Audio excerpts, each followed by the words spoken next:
নতুন সরকার ক্ষমতায় আসার পর জামায়াতে ইসলামী সেক্রেটারি জেনারেলের স্বাক্ষরিত একটি দরখাস্ত দায়ের করে পুনর্বিবেচনার জন্য। এই দরখাস্তটি 22 আগস্ট 2024 তারিখে দায়ের করা হয়। এই দরখাস্তের প্রেক্ষিতে ডিজিএফআই, এনএসআই এবং এসবির রিপোর্ট তলব করা হয় এবং 3টি এজেন্সি থেকে রিপোর্ট স্বরাষ্ট্র মন্ত্রণালয়ে জমা হয়।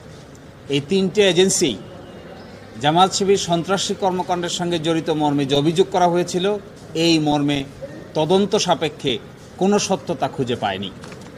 অতঃপর মিনিস্ট্রি অফ হোম থেকে সিনিয়র সেক্রেটারির নেতৃত্বে 3 সদস্য বিশিষ্ট একটি রিভিউ প্যানেল গঠন করা হয়। আইন অনুযায়ী 19 নম্বর ধারার রিকোয়ারমেন্ট মোতাবেক এই রিভিউ প্যানেল গঠন করা হয়। এই রিভিউ প্যানেলে বিষয়টি পুঙ্খানুপুঙ্খভাবে আলোচনা হয় এবং তারাও অতীতের এই অভিযোগের সমর্থনে কোনো তথ্য প্রমাণ খুঁজে পাননি। এরই প্রেক্ষিতে এই বিষয়টি মাননীয় স্বরাষ্ট্র উপদেষ্টার কাছে উপস্থাপন করা হয়।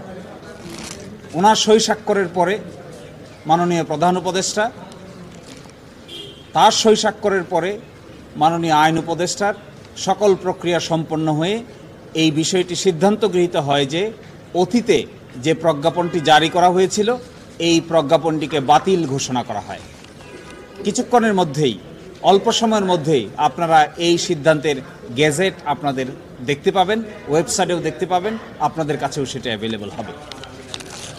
এবং এই প্রক্রিয়া করতেই আমি বলেছিলাম যে গতকালকেই করার কথা ছিল, যেহেতু প্রক্রিয়াটা একটু লম্বা, আইন মোতাবেক আইনের প্রত্যেকটি ধারা উপধারা ফলো করে এই কাজ করা হয়েছে। আমরাও চেয়েছি আইনের কোনো ব্যত্যয় যেন না হয়, আইন মানতে যেন কারো কোনো আপত্তি না থাকে এবং আইনের ক্ষেত্রে যেন কেউ কখনো বলতে না পারে যে জামায়াত ইসলামী আইনের বাইরে কাজ করেছে। এই জন্য প্রতিটা পদক্ষেপ সূক্ষ্মভাবে সম্পন্ন করতে গিয়ে কিছুটা সময় লেগেছে।